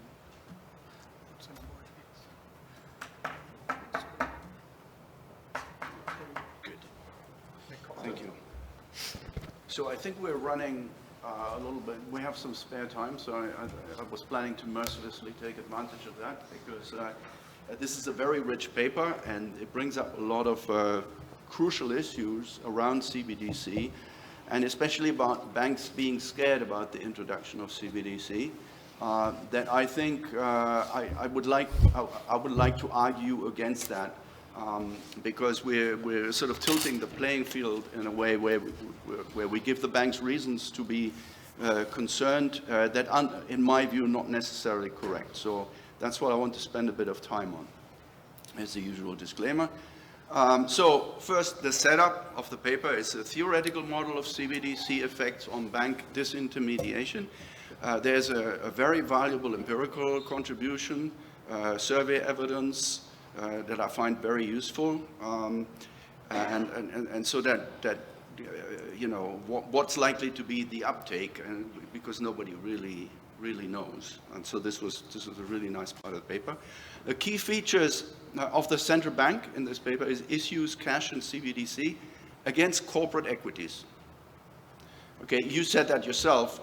That is a quite strong assumption. It is certainly not a model of the Fed or the Bank of England, which does it against government securities. It's more of a model of the ECB, but even the ECB does not really buy equities, right? It buys debt securities. So it's a strong assumption, and it matters, as I will argue. A key feature of banks, intermediation of physical savings into corporate equities. This gets back to my permanent gripe that I have with this literature, is that banks don't intermediate physical savings at all. They create money through ledger domain, if you like, through manipulating ledgers, and thereby fulfill a very useful economic function, but it's not the intermediation of physical savings. In this model, the banks don't lend, they don't take collateral, there's no capital adequacy and liquidity regulation, because essentially they're more like mutual funds.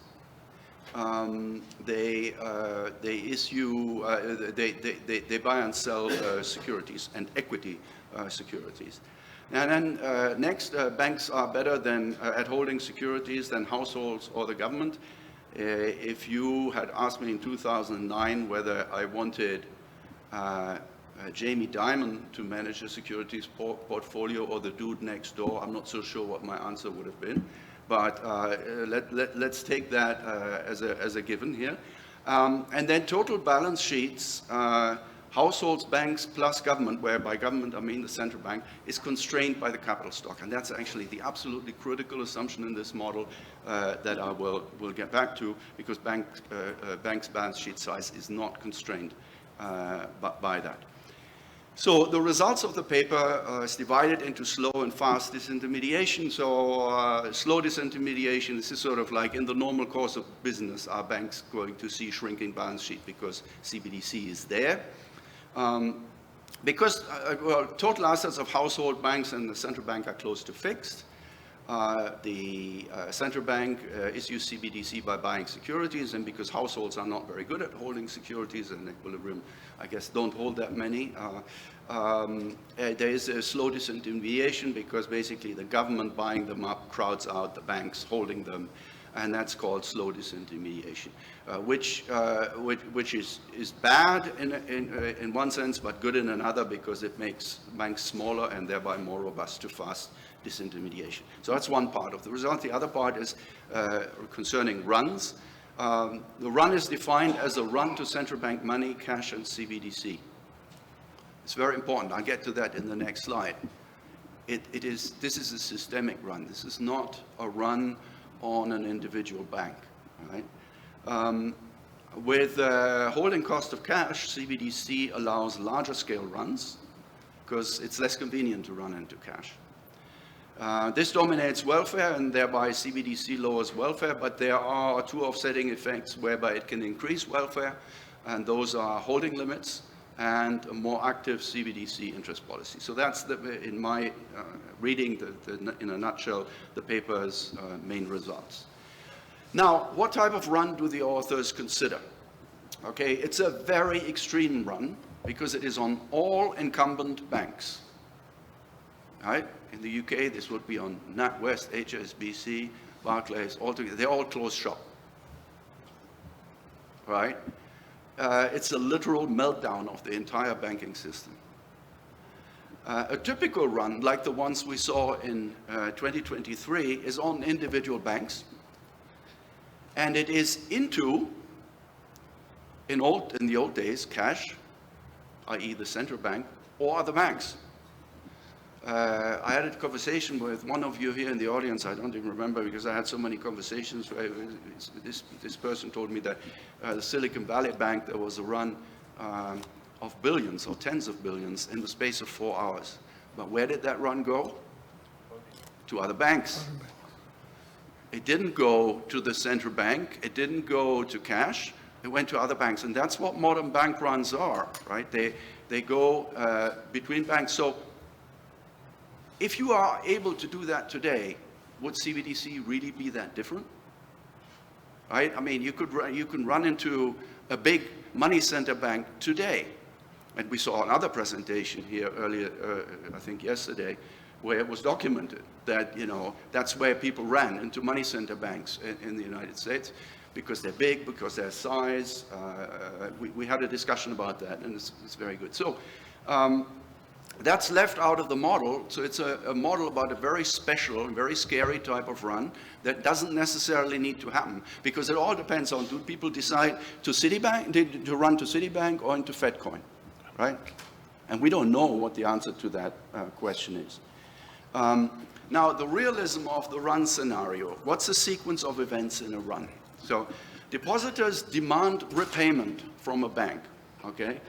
The bank then repays essentially by handing over securities, which is real wealth, and depositors can then do one of the following. They can hold some of the securities themselves, or they sell some of the securities to the central bank and get cash and CBDC in return.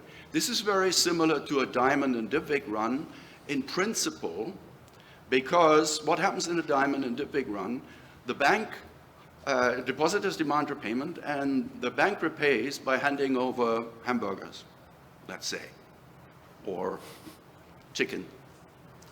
Basically, real physical goods is what the bank hands over, because it's a shock to the consumption demand of the depositors, real resources. And the depositors then eat the burgers because for some reason they suddenly got very hungry. They would have to eat really fast to eat up resources on the scale of a typical bank run, which can be in the scale of billions and tens of billions of dollars in the space of hours or days. So my point is that a modern bank run is not one where the bank hands over real resources. They basically what is going to happen is the banks will have to settle outgoing checks. People are going to get nervous, write checks on their bank account in this bank that they get nervous about, deposit them somewhere else, and the banks have to find ways to settle those checks. Okay, now, what happens in a bank run into other banks? Depositors do not demand repayment. What they do is to write this check. Now, in this case, the bank on which the check is drawn has to pay in reserves to settle with the recipient banks. As long as it has enough reserves, it doesn't need to do anything to its assets. In this paper, everything happens through asset liquidation, right? But this bank, as long as it has enough reserves, doesn't need to do anything to its assets. Now, if they don't have enough reserves, they can borrow them from other banks. Okay? Other banks might not be willing to do so. And if that's not possible, and they also can't get a central bank loan, then they go bust. Okay? But they don't have enough time to liquidate all their assets. And I'll talk more about that and why that is. In a bank run into cash, actually, let me skip over that in the interest of time, but the principles are the same. Now, practical complications. What are the paper claims that there are practical complications if the central bank instead does what Brunner, Meyer, and Niepelt suggest in their paper, which is to end up holding bank deposits. Okay? So what the central bank would really get if somebody comes to the central bank and wants CBDC is a check drawn on the bank, right? If that check is then settled, this automatically gives the central bank a claim on the bank on which the check is drawn. It's mechanical. The bank doesn't make any decision here. It participates in the settlement system, and accepting a check for deposit means that it will have a settlement claim. And then the central bank can either keep this check or clear it against reserves. If it keeps it, it basically has a big deposit in the banking system, right? The central bank becomes a big depositor in the banking system. There's no practical complication in that. The practical, but there is another complication that I think is that if this were to really happen, it would completely erode confidence in the banking system because it would be the mother of all bank runs. And the reason why this mother of all bank runs is possible is because the central bank has declared, you can come to me with your checkbook and I'll give you CBDC. Okay? And I think that's a very problematic thing to do, although most central banks are still going ahead with CBDC on the assumption that that's what they want to do. Now, the paper assumes no practical complications from bank asset liquidation. So I'm getting back to my earlier point. In practice, in the United States, this may not be true in every country, but it's certainly true in the United States. Banks are only a very minor holder of securities. Commercial banks, only a minor holder of securities. The majority of securities is held by mutual funds, by foreigners, and by the central bank. That's a fact, right? So mostly on the asset side, they have loans. They have securities, and it's measured in the billions, but it's a small share of the total. Now, in that world, what would banks actually do? They have a loan portfolio which is mostly illiquid. If you wanted to sell that, you would have to securitize and then liquidate a loan portfolio. That would take years. The bank run is going to happen to you in one afternoon, or if you're lucky, in a few days. You don't have time to liquidate your assets. So this is a huge practical complication. Okay? So what that leaves me with, okay, we have a bank run. Asset liquidation is, there are exceptions to this. I think Silicon Valley Bank was one. They held a lot of securities. They could liquidate them at fire sale prices, but most banks are not like that. Okay, so that means asset liquidation, especially in an aggregate run on the entire banking system, is not feasible.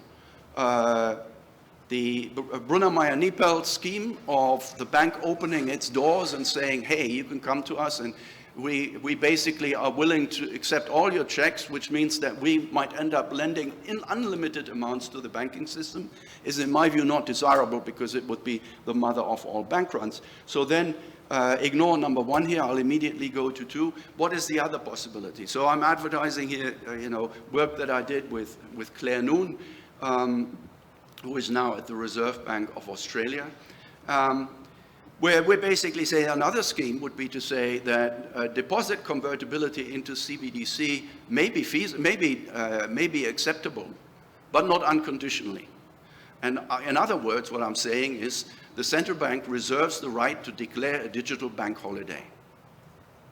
Is this really such an unusual thing? No, it's not, because think about what happened in Cyprus and Greece with cash when people wanted to withdraw euros in cash. There was a bank holiday, right? And all this is saying is perhaps you should have in your toolkit the possibility of a digital bank holiday where you no longer convert deposits into CBDC. Right? Whereas what you do guarantee is conversion of eligible securities into CBDC, and eligible securities are mostly government securities. Okay? What that would mean is that a run into cash or into CBDC would not be a run from deposits, but a run from eligible securities, which would not, to the same extent, imperil the banking system because the deposits don't have anywhere they can go, right? Unless the loans are repaid, the deposits can only circulate within the banking system. Okay, so that's how to prevent a run. Another point. The specification of liquid assets, this was that CES function in cash, CBDC, and bank deposits. The peculiar functional form and calibration, I think you probably want to play with that. My first point is that, as specified now, it exhibits increasing returns to scale because the weight on cash is equal to 1, and the weight on the other two are positive. That means you have increasing returns to scale in liquidity. So that means if you introduce CBDC into an increasing returns to scale function, you immediately have a welfare improving bias. There may be reasons for doing that, but you need to say, why do I think that there are increasing returns to scale? There's also an additional effect is that if you start CBDC at zero, the scarcity premium of your first euro or pound or what have you of CBDC will be extremely large, and therefore the welfare benefit of starting at zero would also be extremely large. That's a related point. The other point concerns not the share parameters, but the elasticity of substitution, which is assumed to be equal across these three payment instruments, which I think I would not make that assumption, although I've seen others make it.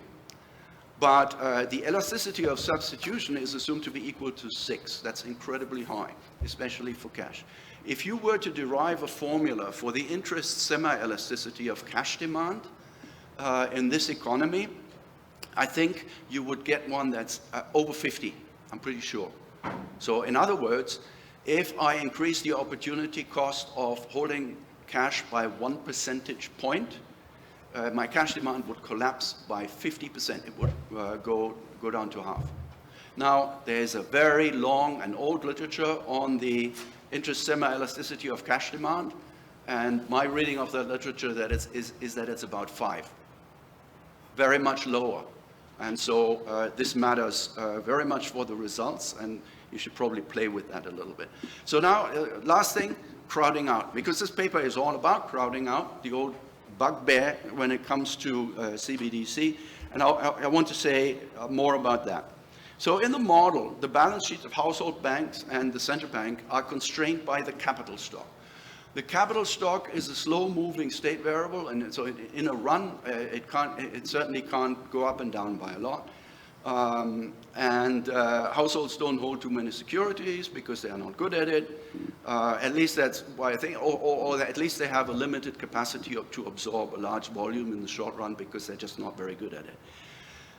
So when the government or the central bank issues cash or CBDC against securities, this crowds out banks. And I would call that a variant of the pot of savings argument for disintermediation, which is that in this economy, there's a pot of physical savings, which in this case is the physical capital stock, and that limits the size of balance sheets.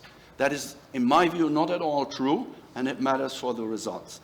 So the main argument with the pot of savings argument for balance sheet is that, yeah, I mean, when it comes to balance sheet, the pot of savings just doesn't exist. It's not relevant. And why is this? Bank balance sheets sizes are determined by the demand for money, not for savings, right? It's how much liquidity do people want in order to conduct transactions with it. So savings, physical savings, which is also true in this paper, in my understanding, depend on inelastic preferences for consumption and work. That means, you know, if I want to save more, I need to produce more, work more hours, or consume less. Why would that ever change, determine the quantity of bank deposits? If I can sit back, don't need to work anymore. If I want more deposits, I go to the bank and get a loan. The bank writes up the ledgers of assets and liabilities, and there's my deposit. I know it's not a net asset, but that doesn't matter because I need a gross asset in order to buy something with it. And that's what bank deposits are. So the demand of, the quantity of money depends on my preferences for a gross asset, and the bank can create that gross asset very easily. Right? If you think of an unsecured loan, nothing on the real side of the economy is required to do it. If you think of a secured loan, it needs collateral, yes, but collateral is very extensible and reusable and can be used to extend, to double the quantity of loans if the banks feel that that is justified. So there's nothing real that ties banks down in terms of how many deposits they create. And the demand for money depends mostly on real activity, right? That's been recognized in monetary economics for a long time. Now, in my paper that you've just seen, CBDC stimulates real activity through a liquidity channel and through a fiscal channel, etc. So when there's more real activity, you have more demand for CBDC and for deposits. especially if the two are imperfect substitutes, because that means you want to hold them in certain proportions. If you go to the Leontief extreme, it's always in fixed proportions, right? Now, in that world, where the demand for money really matters, I think a holding limit would destroy many of the benefits of CBDC. That's my personal bias. And it might be dead on arrival. Just saying. So conclusions, it's a nice paper with neat results. There's actually underlying it is I think, a machinery that's very, very sophisticated, and it was impressive. And much to agree with. My main problem are with the assumptions rather than the results. Or the results, most of the results flow from the assumptions, and I think this really matters because CBDC is a completely new concept. Well, by now it's not completely new anymore, but still it is, because we haven't actually, except in the Bahamas and maybe one or two other places, we haven't seen it yet. And relevant policy guidance needs to rely still on theoretical work like that, like this, right? And that's why I am concerned to scare the banks where, with papers that have either a pot of savings argument, like what we just discussed, and I've seen other papers recently. I discussed one where it's a pot of liquidity. There's a fixed amount of liquidity in the economy, and if you issue more CBDC, then less liquidity is available to the banks. There's no such thing. Because unnecessarily scaring the banks will not make CBDC's introduction any easier. The risk of bank runs, as I've tried to explain, if you're really concerned about that, it can be reduced through the holding limits, but it has, in my view, effects on the steady state demand that could be severe if the holding limits are tight. I've proposed, although few people want to hear it, this alternative scheme on contingent convertibility and a digital bank holiday. The risk of crowding out is mostly based, I think, on not complete theoretical misconceptions. You can get crowding out happening. It is, after all, true that the two assets are imperfect substitute. But being imperfect substitute matters a great deal if there is a pot of savings, so having more of one means automatically having less of the other. But in a world where bank deposits can be freely created and CBDC can be freely created by grossing up balance sheet positions, you have a very different world where the imperfect substitutability doesn't matter to nearly the same extent. Thank you very much. Thank you. Doctor, would you like to? Cool. Thank you. Very interesting. It's funny that we actually wrote this paper to some degree to push back on the idea of banks being scared, but it's true that most of the paper was sort of we get to the point where introducing CBDC is bad, and then finally we end up almost as an add-on the sort of the limits that make it sort of good. I think our main pitch is that actually CBDC isn't going to worsen financial stability appreciably. So I think we're with you on that, but I think you're right that the way we had presented it is sort of, most of the time I was talking, it sounded it was going to be bad. There's some kind of actual stuff. The corporate equity is sort of being held by the central bank, absolutely right, even if the ECB has covered bonds, and again, they're bonds, right? I quite like this contingent deposit convertibility thing. I think it's a sort of bonkers idea in normal times, but actually, if we're talking about a systemic bank run, once a century, it's probably, at that point you will get some extreme policy responses. So like that let me immediately respond to that, because it's not bonkers, because during normal times it wouldn't happen, right? No, yeah, absolutely. That's my point. I mean, the idea of just like declaring something like that is a bit crazy. But yeah, we're talking about very, very unusual, dramatic. The mother of all runs, as you put it. So yeah, completely with that. It's interesting.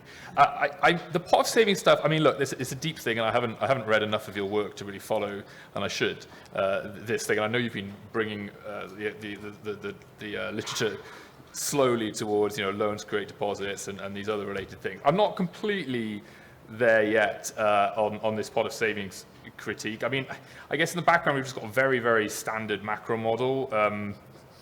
I need to go away and think harder about that. But this pot of savings thing, I'm less convinced. How the creation of deposits by loans, I find that, I think you've done important work getting that point across to people. It is still possible though to have the sort of the old school understanding of how deposits, are made by households and the banks sort of look after them and so forth. I mean, and I think that's more relevant for households than maybe it is for firms. I think when I think of your work on this stuff, I think more of like corporate loans being made, and that's the sort of where your point is particular for. So I think it's still legitimate to argue that we've got a coherent concept of deposits driving bank funding here, and but yeah, we could maybe have a slightly different approach there. Het Bank, absolutely. Look, I mean, I thought this was interesting comments. I mean, like, look, this is a representative bank basically set up. The run we have is a sort of systemic one. I mean, that's reflected in the fact we calibrate this to have like one per century or something, and that's somewhat reflected. That reflects the fact that we understand that this is systemic. Coimbra and Ray, Jamalov, Monticelli, there are these new Het Bank papers coming. That would be great. I would love to do CBDC model with Het Banks. Not there yet. Yeah, the CES actually. So I wonder if that's the time, because a while ago I did the calculation such that, given the way the coefficients are set up in the CES, there is, when you just introduce a new element, you have to there's a parameter restriction. You have to make sure that you sort of splice it in without creating some massive expansion. I did that calculation, wrote it down. I think it's embedded in our code, but you've made me very nervous now, so I should go back and double check it. But you're completely right to pick up on that. I